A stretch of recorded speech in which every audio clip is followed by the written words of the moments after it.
ലളിതാ സഹസ്രനാമ സ്തോത്ര പഠനം 12-ാം ഭാഗം. അമ്മേ നാരായണ. നിരപായ, അപായമേൽക്കാത്തവൾ, ഒരു വിധത്തിലുള്ള അപകടങ്ങളും ദേവിയെ സ്പർശിക്കുകയില്ല. ദേവിയാണ് ജഗത്തിനെ തന്നെ സൃഷ്ടിക്കുന്നത്. ദേവി തന്നെയാണ് ജഗത്തിലെ സകല ചരാചരങ്ങളെയും നിലനിർത്തുന്നതും. അതേ ദേവി തന്നെ സമയമാകുമ്പോൾ ആ ചരാചരങ്ങളുടെ സംഹാരകർമ്മവും നിർവഹിക്കുന്നു. അങ്ങനെയുള്ള ദേവിയെ ആരപായപ്പെടുത്താൻ? ദേവിക്ക് യാതൊരു തരത്തിലുള്ള അപകടങ്ങളും വന്നു ഭവിക്കുകയില്ല. ഇതേ വാക്കിന് ഒന്നിൽ നിന്നും വേർപെടാത്തവൾ എന്ന അർത്ഥവും കണ്ടു. നിരത്യയ, അത്യയം എന്നാൽ നാശം. നിരത്യയം എന്നാൽ ഒന്നിനാലും നാശം സംഭവിക്കാത്തവൾ. ദേവിയെ നശിപ്പിക്കുക സാധ്യമല്ല.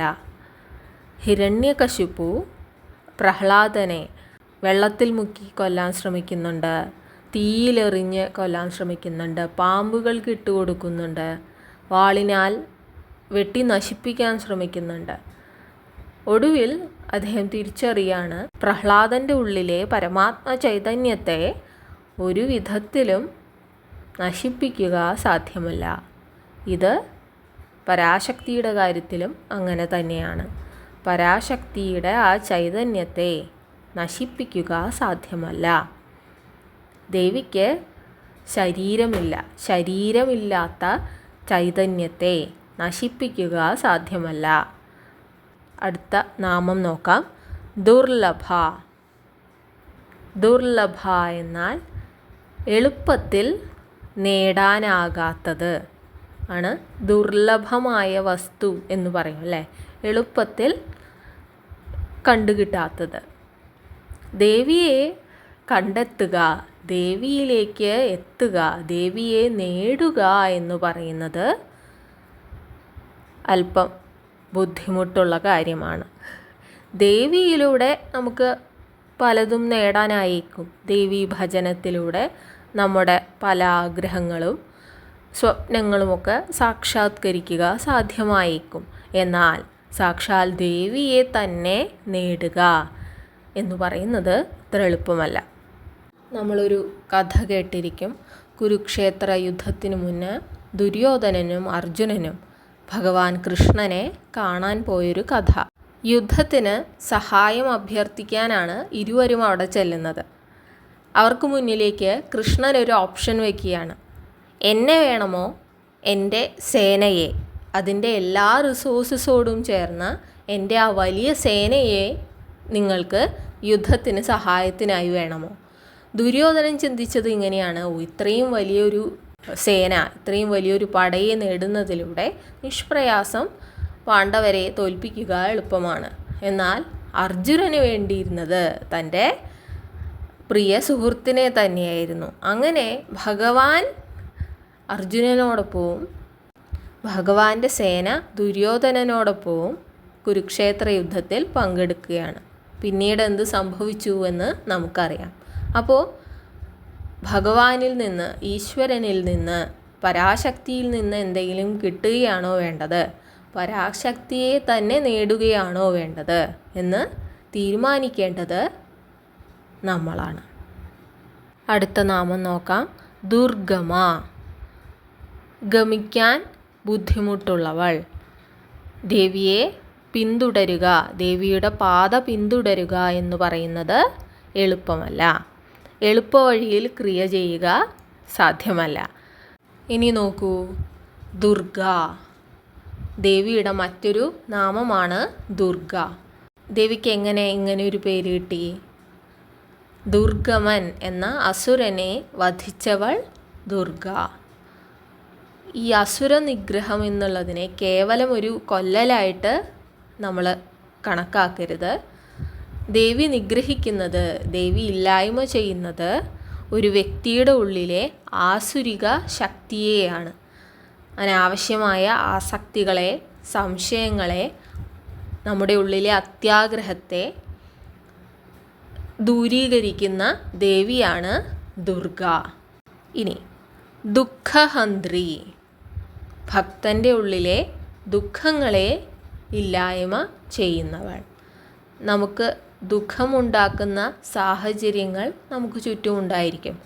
നമുക്ക് ദുഃഖം തരുന്ന ആളുകളും നമുക്ക് ചുറ്റുമുണ്ടായിരിക്കും. ഇവരെയെല്ലാം കൊല്ലുക, അല്ലെങ്കിൽ ഈ സാഹചര്യങ്ങളെല്ലാം പാടെ മാറ്റുക എന്ന് പറയുന്നത് ഈ മനുഷ്യായുസ്സിൽ സാധിക്കാവുന്ന കാര്യമല്ല. നമുക്ക് ആകെ മാറ്റാവുന്നത് ഇതിനോടൊക്കെയുള്ള നമ്മുടെ പ്രതികരണം മാത്രമാണ്. അപ്പോൾ ദുഃഖങ്ങൾ നീക്കുന്ന ദേവി നമ്മുടെ ദുഃഖങ്ങളോടുള്ള പ്രതികരണത്തെ കൂടിയാണ് മാറ്റുന്നത് എന്ന് മനസ്സിലാക്കുക. സുഖപ്രദ, ദുഃഖങ്ങൾ നീങ്ങിയാൽ പിന്നെ അവിടെ വരുന്നത് സുഖമാണ്.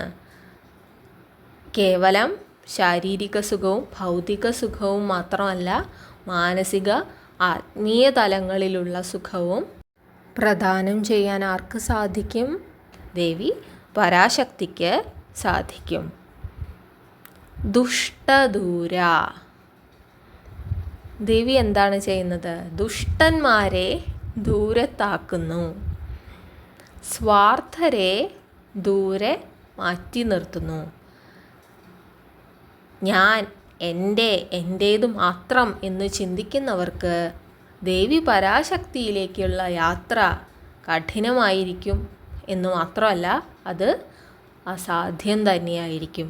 അങ്ങനെയുള്ളവരെ ദേവി ദൂരത്തകറ്റി നിർത്തും. അങ്ങനെയുള്ളവരിൽ നിന്ന് ദേവി സ്വന്തം ഭക്തരെയും സംരക്ഷിക്കും. ദുഷ്ട ദൂര. ദുരാചാരശമനി, ഈ കാലഘട്ടത്തിൽ ദേവി പരാശക്തി ഏറ്റവും അധികം ചെയ്യുന്ന കാര്യം ഇതായിരിക്കും. ഒരു ക്ഷേത്രത്തെ, ഒരു വിശ്വാസത്തെ ചുറ്റിപ്പറ്റിയുള്ള ദുരാചാരങ്ങൾ, അത് ഇല്ലായ്മ ചെയ്യലും ദേവി പരാശക്തിയുടെ ജോലിയാണ്. ദോഷവർജിത, ദോഷങ്ങളെ ഇല്ലാതാക്കുന്നവൾ. ഇപ്പോൾ ശരീരത്തിലാണെങ്കിൽ വാതപിത്ത കഫദോഷങ്ങളെ ഇല്ലാതാക്കാൻ പരാശക്തിയെ ഭജിക്കുന്നതിലൂടെ സാധിക്കും. ഇനി മനസ്സിലാണെങ്കിൽ രാഗദ്വേഷാദികൾ എന്ന ദോഷങ്ങൾ നീങ്ങാനും ദേവിയെ ഭജിക്കുക. സർവജ്ഞ, ദേവി സർവജ്ഞയാണ്, എല്ലാം അറിയുന്നവളാണ്, അറിവിൻ്റെ നിറകുടമാണ്.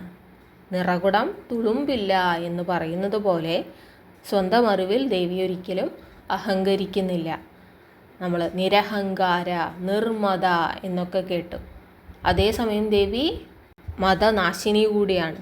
തൻ്റെ ഭക്തൻ്റെ ഉള്ളിലെയും അഹങ്കാരം ഇല്ലായ്മ ചെയ്യാൻ ദേവിക്ക് സാധിക്കും. നമ്മുടെ ഉള്ളിൽ അറിവ് നിറയ്ക്കാനും ആ അറിവിൻ്റെ പേരിൽ അഹങ്കരിക്കാതിരിക്കാനും ആരെ ഭജിക്കുക? ദേവി പരാശക്തിയെ തന്നെ ഭജിക്കുക. സാന്ദ്രകരുണ, ദേവിയുടെ കണ്ണുകളിൽ നിന്ന് കരുണാതരംഗങ്ങൾ വഴിഞ്ഞൊഴുകുന്നതായി നമ്മൾ മുൻപ് വർണ്ണിച്ചിരുന്നു.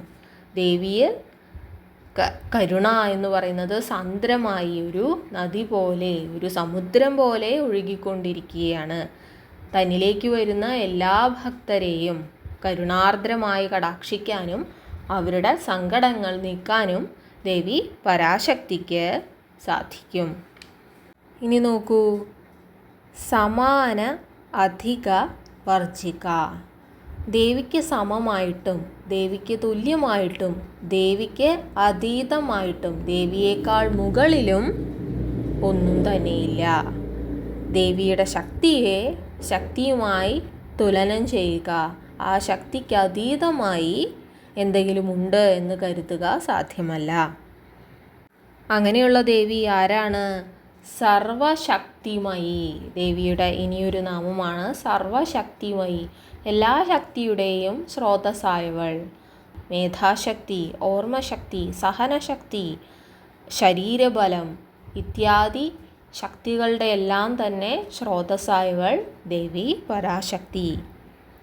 സർവമംഗള.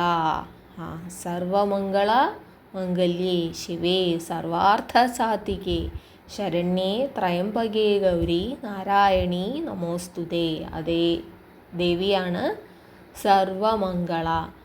സർവമംഗളങ്ങൾക്കും ഹേതുവായവൾ.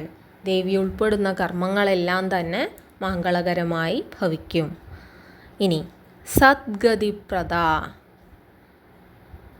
ജീവിതത്തിൽ പലപ്പോഴും ഗതികെട്ട് പോകുന്ന അവസ്ഥകളുണ്ട്. ഒരു സാധാരണ മനുഷ്യനെ സംബന്ധിച്ചിടത്തോളം ഏറ്റവും റിലേറ്റ് ചെയ്യാവുന്ന ഒരവസ്ഥയാണ് ഗതികേട് എന്ന് പറയുന്നത്. അപ്പോൾ ഈ ജീവിതത്തിലായാലും ഇഹലോകവാസം വെടിഞ്ഞതിന് ശേഷമായാലും സദ്ഗതി, നമ്മൾ സ്വർഗം പ്രാപിക്കുക, മോക്ഷം നേടുക എന്നൊക്കെ പറയുന്ന ആ സദ്ഗതി ആയാലും രണ്ടും ഒരുപോലെ പ്രദാനം ചെയ്യാൻ ദേവി പരാശക്തിക്ക് സാധിക്കും. നന്നായി ദേവിയെ ഭജിക്കുക. സർവേശ്വരി, എല്ലാത്തിൻ്റെയും ഈശ്വരിയായവൾ, എല്ലാത്തിൻ്റെയും അധിപതിയായവൾ, ഈ പ്രപഞ്ചത്തിൻ്റെ തന്നെ രാജ്ഞിയായവൾ സർവേശ്വരി ശ്രീ പരാശക്തി. സർവമയി, എല്ലാറ്റിലും നിറഞ്ഞു നിൽക്കുന്ന ശക്തിസ്രോതസ്സായ ചൈതന്യരൂപിണിയായ ശ്രീ പരാശക്തി. നമ്മുടെ ശരീരം ആറ്റംസ്, കണികകൾ കൊണ്ട് രൂപപ്പെട്ടതാണല്ലേ. ആ ഓരോ കണികയിലും ദേവി ചൈതന്യമുണ്ട് എന്ന് വിശ്വസിക്കുക. ഇനിയൊരു 3 കാര്യങ്ങളാണ് പറയുന്നത്. സർവമന്ത്രസ്വരൂപിണി, സർവയന്ത്രാത്മിക, സർവതന്ത്രരൂപ. മന്ത്രം, യന്ത്രം, തന്ത്രം 3ഉം തന്ത്രവിദ്യയിലെ സാധനാമാർഗങ്ങളാണ്. ഈ 3ഉം ദേവി സ്വരൂപം തന്നെയാകുന്നു, ദേവി തന്നെയാകുന്നു. സർവമന്ത്രസ്വരൂപിണി, എല്ലാ മന്ത്രങ്ങളും ദേവി തന്നെയാകുന്നു, ശ്രീ പരാശക്തി തന്നെയാകുന്നു. സർവയന്ത്രാത്മിക, യന്ത്രം. എന്താ ഈ യന്ത്രം? ചിത്രരൂപത്തിലും ചക്രരൂപത്തിലും എല്ലാം ദേവതകളെ വരയ്ക്കുന്നതാണ് യന്ത്രങ്ങൾ. ശ്രീചക്രം വീട്ടിൽ സ്ഥാപിച്ചു എന്നൊക്കെ നമ്മൾ കേട്ടിട്ടുണ്ടായിരിക്കും. അപ്പോൾ ആ യന്ത്രങ്ങളുടെയും അടിസ്ഥാനം എന്ന് പറയുന്നത് ദേവി പരാശക്തി തന്നെയാണ്. സകല തന്ത്രങ്ങളുടെയും, തന്ത്രമെന്നാൽ ആചാരാനുഷ്ഠാനങ്ങൾ, താന്ത്രിക വിധിയിലെ സർവ്വ ആചാരാനുഷ്ഠാനങ്ങളുടെയും അടിസ്ഥാനം ദേവി പരാശക്തി തന്നെയാകുന്നു എന്ന് സാരം. ശൈവ ശക്തി ആരാധന എന്ന് പറയുന്നത് തന്ത്രശാസ്ത്രത്തിൻ്റെ ഭാഗമാണ്. ആ ശൈവശക്തി ആരാധനയുടെ ഭാഗമാണ് ഈ മന്ത്ര, തന്ത്ര, യന്ത്രവിധികളെല്ലാം. അതിനെപ്പറ്റിയാണ് ഈ പറഞ്ഞിരിക്കുന്നതെന്ന് ഞാൻ മനസ്സിലാക്കുന്നു. കൂടുതലറിയാനും പഠിക്കാനുമുള്ള അവസരങ്ങൾ ദേവി പരാശക്തിയായിട്ട് തന്നെ ഒരുക്കി തരണേ എന്ന് പ്രാർത്ഥിച്ചുകൊണ്ട് നിർത്തുന്നു. ഇനിയൊരു വീഡിയോ ആയിട്ട് വരാം. നന്ദി.